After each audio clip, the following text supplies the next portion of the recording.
year since the tragic condo collapse in Surfside, and tomorrow a judge is expected to sign off on a $1 billion wrongful death settlement for the victims. The attorney who led that lawsuit is talking for the first time. He spoke to Local 10's Glenna Milberg, who is live with the exclusive.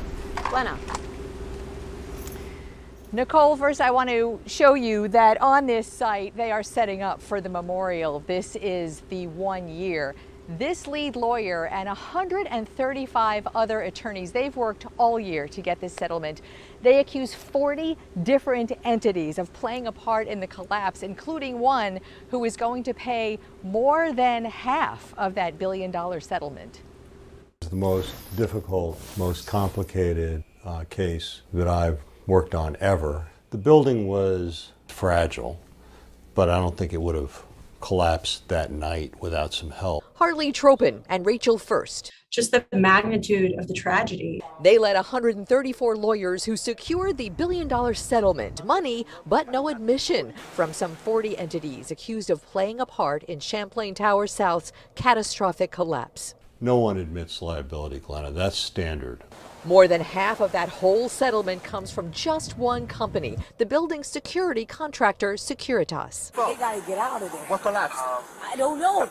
That's the guard on duty that morning last June. She called 911 10 minutes before the collapse, tried to save lives, but never did activate the building-wide in-unit voice alarm. We claimed that she wasn't trained to press the button, which if she did, there would have been an ear-splitting shriek in your condo and you would have immediately left.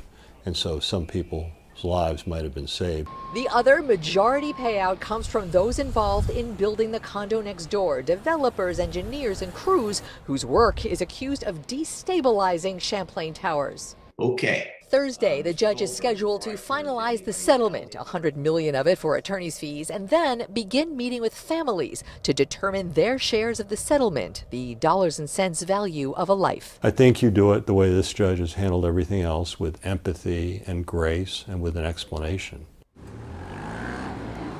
All that and not even 1 year later. Tropin and the other lead attorney are preparing to go in front of the judge for that finalizing the settlement tomorrow. And the judge has previously said he hopes to have money in hands of the victims' families by September. I'm Glenna Milberg, live in Surfside tonight, Local 10 News. And the legacy of those lawyers. Thanks a lot there, Glenna.